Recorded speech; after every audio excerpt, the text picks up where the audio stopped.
जय जगन्नाथ बच्चों, welcome to एक एसआरजी एजुकेशन में। तो बच्चों चलिए हम लोग लाइव प्रोसेस की चैप्टर को कंटिन्यू करते हुए जो इसका जो अगला वाला टॉपिक है रेस्पिरेशन, तो उसके बारे में पूरी तरह से डिटेल्स में स्टडी कर लेते हैं। जैसे कि हमने प्रीवियस वीडियो में देखा कि जो लाइव प्रोसेस होती है उसका 4 मेजर प्रोसेस होती है। सबसे पहला वाला होती है न्यूट्रिशन, और उसके बाद आती है रेस्पिरेशन, और इसके बाद आती है ट्रांसपोर्टेशन, और जो आखिरी में आती है वो होती है एक्सक्रिएशन। और इनमें से जो सेकंड वाला पार्ट है जिसे कि हम लोग बोलते हैं रेस्पिरेशन, तो इसी को ही हम लोग इस वीडियो में डिटेल में स्टडी करने वाले हैं। तो अगर कोई बच्चा है जो कि पहला वाला न्यूट्रिशन वाला वीडियो नहीं देखा है तो डिस्क्रिप्शन में लिंक है, तो वो पहले उस वीडियो को देख सकता है। तो चलिए बच्चों चैप्टर को कंटिन्यू करते हुए आगे बढ़ते हैं। तो सबसे पहले हम लोग ये जानने की कोशिश करते हैं कि जो रेस्पिरेशन प्रोसेस होता है क्या है। तो respiration is the process by which food which bond in the cell of the body with the help of oxygen to release energy, यानी ऑक्सीजन की मदद से खाने से एनर्जी रिलीज होने की प्रक्रिया को ही हम लोग बोलते हैं respiration. And it takes place in the mitochondria of the cell, यानी जो सेल के अंदर जो माइटोकॉन्ड्रिया होती है तो उसी में ही ये रेस्पिरेशन प्रक्रिया होती है। तो चलो इस जान लेते हैं कि ये जो रेस्पिरेशन प्रोसेस में आखिरकार एनर्जी कैसे प्रोड्यूस होती है।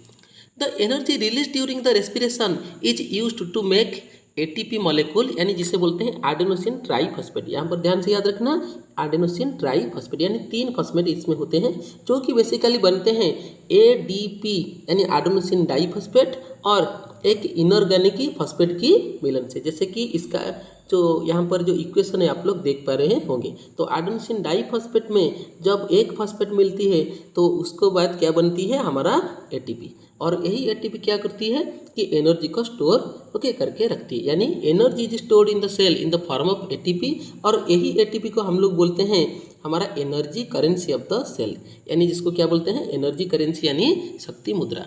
तो when our cells need energy, जब हमारे बॉडी को एनर्जी की ज़रूरत होती है तो वही एटीपी टूट कर किसकी मदद से, प्रेजेंस ऑफ वाटर की मदद से वो टूट कर एटीपी और एनर्जी रिलीज करती है। यानी ATP is broken down in the presence of water from to form ADP and energy.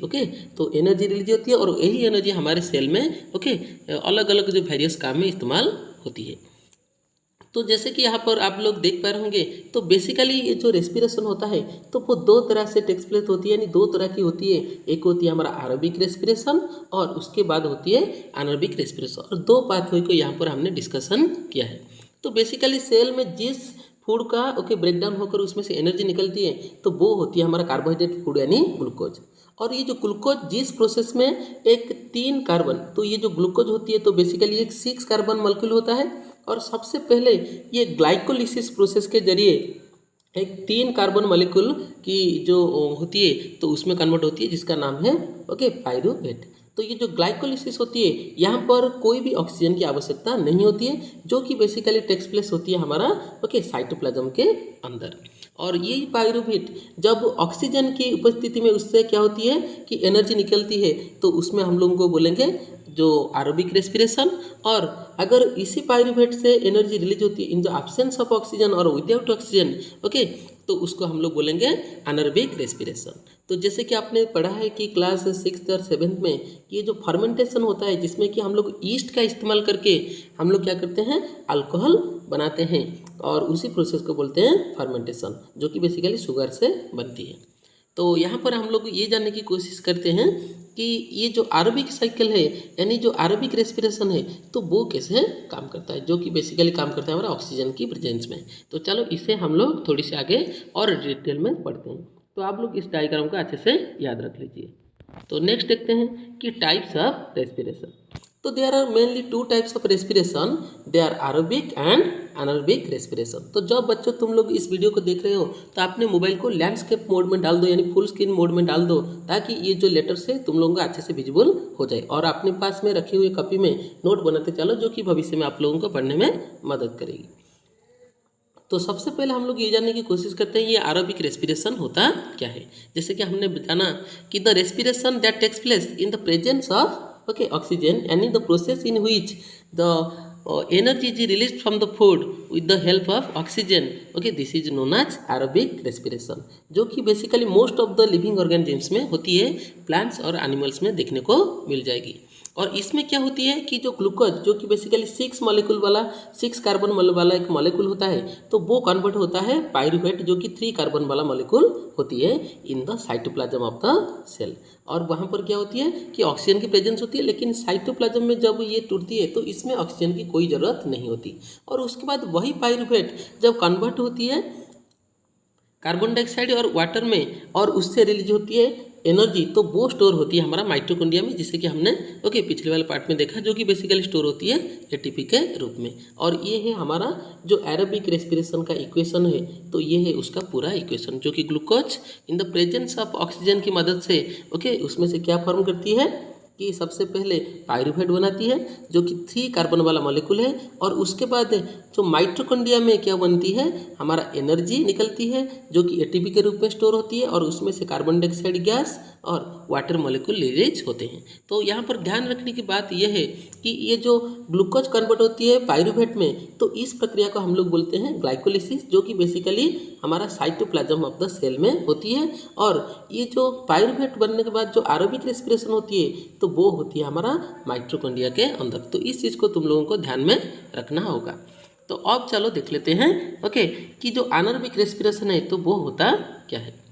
तो anaerobic respiration takes place in the absence of oxygen, तो ऑक्सीजन के एब्सेंस में होती है and produces energy. And the end product इसका क्या आती है कि ये आती है हमारा लैक्टिक एसिड और इथेनॉल भी आती है, और इसके साथ साथ कार्बन डाइऑक्साइड और एनर्जी भी रिलीज होते हैं। और it takes place in the muscle cell and yeast. तो बेसिकली जो लैक्टिक एसिड है तो वो फॉर्म होती है हमारा मसल सेल में एनारोबिक रेस्पिरेशन में, और जो इथेनॉल होती है तो वो प्रोड्यूस होती है हमारा ईस्ट माइक्रो ऑर्गेनिज्म के अंदर। तो in anaerobic respiration in muscle cell glucose converted into pyruvate जो कि 3 कार्बन वाला मॉलिक्यूल होता है।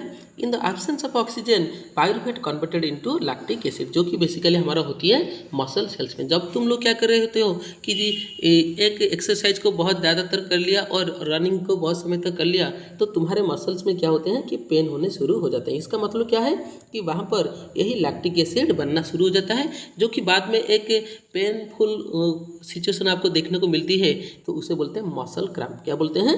Muscle cramp. तो मसल क्रैम्प बेसिकली किसकी वजह से होती है कि लैक्टिक एसिड फॉर्मेशन की वजह से होती है। तो जहाँ पर क्या होती है कि मसल सेल में जब ऑक्सीजन की एब्सेंस हो जाए, तो और हम लोग रनिंग कर रहे हैं या कोई भी एक्सरसाइज कर रहे हैं, तो वहाँ पर हम लोगों को एनर्जी पूर्ति करने के लिए हमारे बॉडी इंस्टेंट एनर्जी रिलीज कर देती है in the absence of oxygen, और यहीं पर भी बनता है हमारा लैक्टिक एसिड और एनर्जी। तो एनर्जी तो काम में लग जाती है, यानी हम लोग रनिंग का काम हो जाती है, लेकिन ये जो प्रोड्यूस होती है लैक्टिक एसिड, तो ये बहुत ही पेनफुल होती है, यानी दर्दनाक हमारे लिए होती है। तो ये वाला इक्वेशन का आप लोग जरा देख लीजिए। और इसके बाद तो और एक टाइप की जो अनारोबिक रेस्पिरेशन होती है, जो कि होती है माइक्रो ऑर्गेनिज्म लाइक ईस्ट।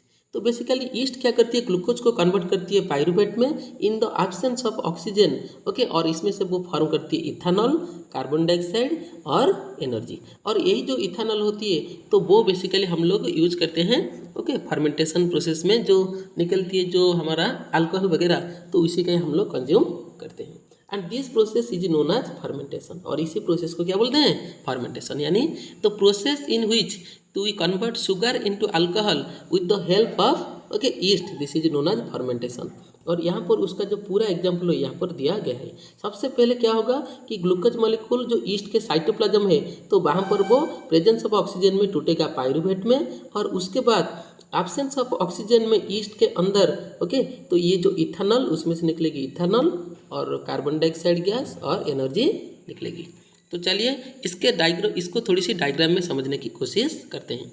तो जैसे कि आप लोग यहाँ पर देख रहे हैं कि breakdown of glucose by the various pathway. तो ग्लूकोज प्रेजेंस ऑफ ऑक्सीजन में ये साइटोप्लाज्म में क्या करता है कि 6 कार्बन वाला मॉलिक्यूल से, तो ये बेसिकली क्या होती है कि एक 3 कार्बन वाला पायरूवेट मॉलिक्यूल में कन्वर्ट हो जाती है और थोड़ी सी एनर्जी निकलती है। और जब वो प्रेजेंस ऑफ ऑक्सीजन में यानी एरोबिक रेस्पिरेशन करता है, जो कि बेसिकली माइटोकॉन्ड्रिया में होती है, तो वहाँ पर कार्बन डाइऑक्साइड गैस, वाटर और एनर्जी निकलती है। और जब वो एब्सेंस ऑफ ऑक्सीजन में करती है, यानी मसल सेल में करती है रेस्पिरेशन, तो वहाँ पर होती है लैक्टिक एसिड का जो प्रोडक्शन, और वहाँ पर एनर्जी भी निकलती है। और इसके बाद क्या होती है, जब वो विदाउट ऑक्सीजन जो हमारा क्या होती है कि रेस्पिरेशन होती है, तो जो कि बेसिकली होती है हमारा ईस्ट में, तो वहाँ पर प्रोड्यूस होती है इथेनॉल, कार्बन डाइऑक्साइड गैस और एनर्जी। तो चलिए अब आगे बढ़ते हैं और देखते हैं कि ये जो एरोबिक और अनारोबिक के बीच में क्या डिफरेंस है। जैसे कि aerobic respiration it takes place in the presence of oxygen and anaerobic respiration takes place in the absence of oxygen. और अनारोबिक रेस्पिरेशन ओके, इसमें क्या होती है कि complete oxidation of glucose takes place, यानी complete breakdown of glucose takes place. In anaerobic respiration the glucose molecule is incompletely oxidised, यानी यहाँ पर इनकम्प्लीट ब्रेकडाउन होती है। और जो एरोबिक रेस्पिरेशन होती है उसका एंड प्रोडक्ट होती है हमारा कार्बन डाइऑक्साइड गैस और वाटर मॉलिक्यूल, और इसके साथ एनर्जी होती है रिलीज। और जो एंड प्रोडक्ट ऑफ जो अनारोबिक रेस्पिरेशन होती है तो वो होती है हमारा ईस्ट में अल्कोहल यानी इथाइल अल्कोहल, और मसल सेल्स में होती है lactic acid and carbon dioxide भी इसके साथ साथ रिलीज होती है। और ये जो एरोबिक रेस्पिरेशन होती है इसमें large amount of energy release होती है, जो कि होती है हमारा 32 एटीपी। ध्यान से रखना कितनी एटीपी यहाँ पर रिलीज होती है, 32 एटीपी। और यहाँ पर जो अनारोबिक रेस्पिरेशन होती है उसमें small amount of energy release होती है, जो कि हमारा होती है 2 एटीपी। क्या होती है, 2 एटीपी। और जो एरोबिक रेस्पिरेशन होती है बेसिकली इट टेक्स प्लेस यानी occurs in the plants and animal cell. और जो अनारोबिक रेस्पिरेशन होती है it takes place in anaerobic bacterias okay, और ईस्ट जो कि बेसिकली एक फंगस है। और जो ह्यूमन मसल्स है तो उसमें ये टेक्स प्लेस होती है। और यहाँ पर हमारा एरोबिक रेस्पिरेशन का एक एग्जाम्पल है यानी इक्वेशन है, और यहाँ पर अनारोबिक का एक एग्जाम्पल दिया गया है। तो इसको बेसिकली आप लोग नोट बना कर रखिए, ताकि जब एग्जाम में आए कि डिफरेंस बिटवीन एरोबिक और अनारोबिक रेस्पिरेशन तो आप इस आंसर को लिख सकते हैं। तो चलिए आगे बढ़ते हैं और ये देखने की कोशिश करते हैं कि जो रेस्पिरेशन होती है तो वो ह्यूमन के अंदर कैसे काम करता है। तो बेसिकली आप लोग जैसे कि यहाँ पर एक डायग्राम में देख रहे हो, ये है हमारा ह्यूमन रेस्पिरेटरी सिस्टम। तो ह्यूमन रेस्पिरेटरी सिस्टम में सबसे पहले क्या होती है कि जो ऑक्सीजन होती है तो वो नोस्ट्रिल के माध्यम से, यहाँ से नोस्ट्रिल के माध्यम से तो वो जाती है नाजल कैविटी को ओके, और उसके बाद जाती है फार्निक्स को, और फार्निक्स के बाद ये जाती है ओके लैरिंक्स, जो कि बेसिकली उसके नीचे पाए जाएंगे। और उसके बाद ये जो विंड पाइप जिसे कि आप लोग अपने गले को दबाकर ओके महसूस कर सकते हो, जो कि रिंग लाइक ही ओके आप लोगों को महसूस होगा, तो उसे बोलते हैं विंड पाइप और ट्राकिया। क्या बोलेंगे, ट्राकिया। और ये जो ट्राकिया है फिर से 2 भागों में डिवाइड हो गया है, जिसे कि हम लोग बोलते हैं ओके ब्रोंची। क्या बोलते हैं, ब्रोंची। और ये ब्रोंची फिर से देखो ये एक ट्री की जो ब्रांचेस की तरह अंदर की ओर डिवाइड हो गया है, जिनको कि बोलते हैं ब्रोंचियोल। क्या बोलते हैं, ब्रोंचियोल। और इन ब्रोंचियोल के जो आखिर छोर में ओके जो एयर लाइक पॉकेट होती है, जो कि हम लोगों को पाई जाएंगी, तो वो होती है हमारा अल्वियोली। क्या होते हैं, अल्वियोली। और इसको सिंगल को हम लोग बोलेंगे अल्वियोलस। क्या बोलेंगे, अल्वियोलस। तो चलो एक और डायग्राम में यहाँ पर आप लोग थोड़ी सी अल्वियोली को देख ले, जो कि बेसिकली इस एयर सैक की तरह होती है, जो कि हमारे लंग्स के ओके अंदर होती है। और यहीं से ही क्या होती है, जो हमारा ऑक्सीजन और कार्बन डाइऑक्साइड का गैस एक्सचेंज होती है। तो इसे भी हम लोग अभी पढ़ेंगे। तो अब देखते हैं कि ये रेस्पिरेशन में ओके और क्या क्या चीज़ें होती हैं। तो सबसे पहले ये बात याद रखना होगा कि ये जो रेस्पिरेशन का पाथ है ह्यूमन में क्या होता है, तो सबसे पहला होता है नोस्ट्रिल ओके, जो कि नाजल ओपनिंग होती है, और उसके बाद होती है नाजल कैविट, और उसके बाद होती है फैनिक्स, और उसके बाद होती है लैरिंक्स, और उसके बाद आती है विंड पाइप यानी ट्राकिया। और ट्राकिया फिर से 2 भागों में डिवाइड है, जो कि हमारा ब्रोंची। तो क्या है, ब्रोंची। और फर्दर ये ब्रोंची बहुत सारे ब्रांचेस लाइक स्ट्रक्चर में यहाँ पर डिवाइड होती है, जिसको बोलते हैं ब्रोंचियोल। और इसके आखिरी एंड में एयर लाइक की पॉकेट हम लोगों को देखने को मिल जाएगा, तो जो कि होती है हमारा अल्वियोली। तो इसको आप लोगों को पूरी तरह से याद रखना होगा, और इस डायग्राम को भी आप लोगों को याद रखना होगा। तो चलिए देखते हैं कि ये कैसे आखिर में काम करता है। Air enters through the nose okay, the opening called nostril and the hair and mucus trapped with dust particle. तो हमारे जो नाक के अंदर जो म्यूकस होती है तो और जो हेयर पार्टिकल होती है, तो हेयर होती है, तो वो क्या करती है, हमारी जो जितने सारे डस्ट होते हैं तो उनको वो ट्रैक कर लेती है, और म्यूकस क्या करती है, माइक्रो ऑर्गेनिजम्स को ओके यहाँ पर मार देती है। देन वो एयर ओके पास होती है फैनिक्स में, और उसके बाद वो जाती है लैनिक्स और ट्रैकिया और ब्रोंचियोल देकर वो एंटर करती है लंग्स के अंदर। And the trachea has the ring of a cartilage which prevents it from the collapsing when the air is there is no air in the trachea.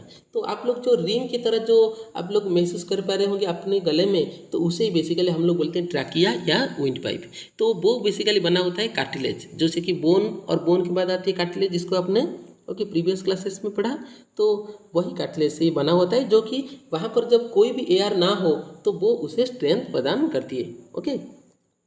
और तो बोंची है तो आखिरी छोर में, जैसे कि मैंने बोला कि जो ट्री की ब्रांचेस की तरह है, वो भी डिवाइडेड है बहुत ही छोटे छोटे ट्री की ब्रांचेस में, जो कि ये होता है हमारा ब्रोंचियोल्स। और उसके एंड में जो टीनी एयर सैक होती है, तो वो होती है बेसिकली अल्वियोली, जैसे कि आप लोग यहाँ पर देख पा रहे होंगे।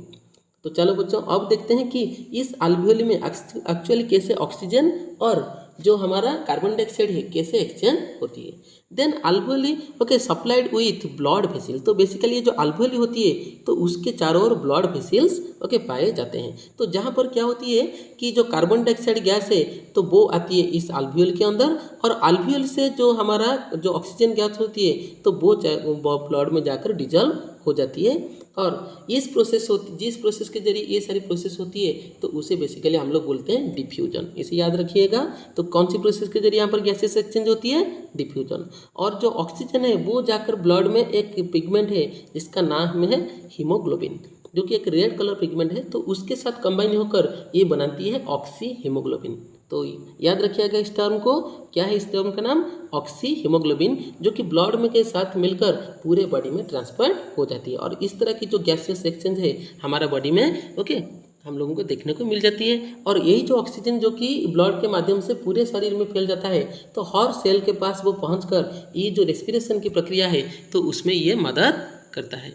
तो इसके बाद चलो आखिरी बार हम लोग ये देख लेते हैं कि ये जो मैकेनिज्म ऑफ ब्रीदिंग होता है क्या है, कि ये जो ऑक्सीजन होती है तो वो कैसे अंदर जाती है और कार्बन डाइऑक्साइड कैसे बाहर आती है। तो चलिए अब समझते हैं मैकेनिज्म ऑफ ब्रीदिंग को। तो इसके लिए सबसे पहले आप लोग जो वीडियो देख रहे हैं, तो अपने अंदर सांस को लें। तो जब हम लोग क्या करेंगे, अपने अंदर को सांस जो लेंगे, that means when we breathe in air तो muscles of diaphragm contracts and moves downward. यानी आपके जो पेट के अंदर, तो ये जो डायफ्राम है, जैसे कि आप लोग यहाँ पर देख रहे होंगे, तो वो बेसिकली आएगा हमारा डाउनवर्ड आएगा। तो कहाँ आएगा? डाउनवर्ड आएगा। और जो चेस्ट कैविटी है वो एक्सपांड हो जाएगा। तुम्हारा जो छाती है, तो वो क्या हो जाएगा? फूल जाएगा। और जिसकी वजह से क्या होगी? अंदर कैविटी बनने लगेगी, और जिसकी वजह से जो एयर है वो अपने अंदर लंग्स के अंदर जाने लगेगी। तो जिसके हम लोग बोलते हैं इनहेलेशन। इस प्रोसेस को हम लोग क्या बोलते हैं? इनहेलेशन, जिसमें कि क्या होते हैं? एयर हमारे बॉडी के अंदर एंटर करता है। तो ध्यान से याद रखिए, इस इनहेलेशन में क्या होती है कि जो डायफ्राम होती है वो मूव्स करता है डाउनवर्ड में, और जो चेस्ट कैविटी है तो वो एक्सपैंड कर मूव करती है आउटर वर्ड में, यानी बाहर की ओर आने लगता है। लेकिन इसके बाद जब आप इस सांस को छोड़ेंगे, तो आप एक सांस को लेकर एक बार छोड़ लीजिए, तो आप लोग देखेंगे जब आप लोग ब्रीथ आउट द एयर, यानी जो सांस को छोड़ रहे हैं, तो muscles of diaphragm relax and moves upward. तो आपके जो पेट में, जो पेट के ऊपर और जो चेस्ट को जो अलग कर रहा है जो डायफ्राम, तो वो ऊपर आने लगेगी, और जो चेस्ट कैविटी है वो कंट्रैक्ट करने लगेगी, यानी वो नीचे की ओर जाने लगेगी। और जिसकी वजह से क्या होगी? जो एयर है वो अपने लंग से बाहर जाने लगेगी। और इस प्रक्रिया को हम लोग बोलते हैं एक्सहेलेशन। ध्यान से याद रखिएगा इस टर्म को, एक्सहेलेशन, यानी the process in which carbon dioxide rich gas moves outside, तो this is known as exhalation. तो चलिए बच्चों, अब हम लोग ये जानने की कोशिश करते हैं कि ये जो मैकेनिज्म ऑफ ब्रीदिंग जब होती है, यानी exchange of inhalation and exhalation होती है, तो एक्सचेंज ऑफ गैसेस किस परिमाण में होते हैं। तो जैसे कि बच्चों आप लोग यहाँ पर देख पा रहे होंगे कि ये जो कंपोजिशन ऑफ एयर है, जब हम लोग इनहेल करते हैं तो उसमें ऑक्सीजन की मात्रा होती है 21%, और जब हम लोग उसे एक्सहेल करते हैं तो वो करीब 16% के आसपास उसमें प्रेजेंट होती है ऑक्सीजन। और इस प्रोसेस में जब हम लोग इनहेलेशन करते हैं इस ब्रीदिंग प्रोसेस में, तो बेसिकली हमारे अंदर कार्बन डाइऑक्साइड की मात्रा जो जाती है वो होती है 0.04%। और जब हम लोग एक्सेल करते हैं उसको, तो वहाँ पर जो कार्बन डाइऑक्साइड गैस की जो परसेंटेज होती है तो वो होती है हमारा 4%। यानी जो ऑक्सीजन की यहाँ पर लगभग 4% के आसपास या उससे थोड़ी सी ज़्यादा इस्तेमाल होकर करीब वही 4% या उसके आसपास की जो एयर होती है यानी कार्बन डाइऑक्साइड होती है तो वो बाहर निकलती है एक्सेलेशन में। और जो नाइट्रोजन गैस है तो वो जो 9% के आसपास यानी 78% के जैसा जो अंदर जाती है तो वो उसी सेम हिसाब से क्या होती है कि बाहर निकल जाती है। यानी नाइट्रोजन का कोई भी इस्तेमाल करने के लिए हमारे बॉडी में मैकेनिज्म मौजूद नहीं है। तो चलिए बच्चों, आज हम लोग और भी थोड़ी सी जो डिफरेंट एनिमल्स है तो उनके रेस्पिरेशन के बारे में भी थोड़ी सी जानकारी ले लेते हैं। जैसे कि सबसे पहला है हमारा अमोबा, जो कि बेसिकली उसके अंदर जो ऑक्सीजन और जो कार्बन डाइऑक्साइड गैस है तो इसका एक्सचेंज जिस प्रोसेस के जरिए होता है तो वो होता है बेसिकली हमारा डिफ्यूजन। जिससे कि क्या होता है कि ऑक्सीजन गैस उसके सेल मेम्ब्रेन देकर उसके सेल के अंदर चली जाती है और वही डिफ्यूजन के बाद डिफ्यूजन प्रक्रिया के जरिए कार्बन डाइऑक्साइड गैस बाहर निकल जाती है। और जो मछली है यानी जो फिशेस होती है तो वो बेसिकली ये जो रेस्पिरेशन की वजह से जो ब्रीदिंग है तो वो अपने गिल्स की मदद से करते हैं, जैसे कि आप लोग यहाँ पर देख पा रहे होंगे। और इसके बाद जो आर्थ्रोपोड्स होते हैं तो वो बेसिकली अपने मॉइस्ट स्केल यानी जो गीला हुआ जो स्किन होती है उनका तो उसका इस्तेमाल करके वो लोग यहाँ पर रेस्पिरेशन करते हैं। और जो कि बेसिकली इन्वॉल्व होता है डिफ्यूजन प्रोसेस के जरिए। क्या होती है? डिफ्यूजन प्रोसेस के जरिए यहाँ पर गैसेस का एक्सचेंज होती है। और ये जो फ्रॉग होते हैं तो वो बेसिकली जब तीनों कंडीशन में ये लोग रेस्पिरेशन में यानी ब्रीदिंग प्रोसेस को कंटिन्यू करते हैं। जब ये लोग बच्चे होते हैं तो वहाँ पर वो जो गिल्स होती है यानी तो गिल के जरिए वो क्या करते हैं? रेस्पिरेशन करते हैं। और जब वो बड़े हो जाते हैं और लैंड के ऊपर होते हैं तो वहाँ पर क्या करते हैं वो लोग लंग्स के जरिए अपनी जो ब्रीदिंग प्रोसेस है उसे चालू रखते हैं। और जब लोग वो क्या करते हैं विंटर सीजन में ज़मीन के अंदर रहते हैं जिसे कि बेसिकली बोला जाता है हाइबरनेशन, तो उस वक्त वो अपने मॉइस्ट स्किन का इस्तेमाल करके तो ब्रीदिंग प्रोसेस को चालू रखते हैं। तो इसके अलावा और भी एक जीव है जो कि एक कॉकरोच, तो जिसको कि मैंने यहाँ पर इमेज नहीं डाला है। तो वो जो कॉकरोच है तो उसके पूरे बॉडी में क्या होता है कि घर में जिस तरह पाइप डाले जाते हैं पानी के जाने के लिए तो उस तरह के उससे बॉडी में पूरी तरह से जो पाइप होते हैं जी, और उसी पाइप के जरिए क्या होती है उसके बॉडी में ऑक्सीजन और कार्बन डाइऑक्साइड जाती है और डिफ्यूजन के प्रोसेस के जरिए उसके अंदर में भी ये गैसियस एक्सचेंज होती है। और ये जो गैसियस ओपनिंग होती है तो उसे बोलते हैं स्पायरकिल्स। इस टर्म को याद रखिएगा बच्चों कि जिसको क्या बोलते हैं? स्पायरकिल्स। और इसी स्पायरकिल के अंदर जब ओपनिंग होती है तो ये जो पूरी पाइप उसके शरीर में रहती है तो उसे बोलते हैं ट्रैकिया। क्या बोलते हैं? ट्रैकिया। और इसी ट्रैकिया में जब गैसेस जाती है यानी ऑक्सीजन जाती है तो वो क्या करती है कि उसके बॉडी के अंदर डिफ्यूज हो जाती है और कार्बन डाइऑक्साइड उसमें बॉडी के अंदर से निकलकर इस ट्रैकिया के माध्यम से बाहर आ जाती है। तो ये थी डिफरेंट एनिमल्स में क्योंकि किस तरह की ये जो ब्रीदिंग प्रोसेस चालू रहता है। और आज के लिए इतने ही बच्चों। तो नेक्स्ट पार्ट में हम लोग जो लाइव प्रोसेस का जो अगला वाला जो पार्ट है तो उसको भी हम लोग कंटिन्यू करेंगे। तो तब तक के लिए अपना ख्याल रखिए और चैनल के साथ जुड़े रहिए। तो मिलते हैं नेक्स्ट वीडियो में बच्चों। जय जगन्नाथ।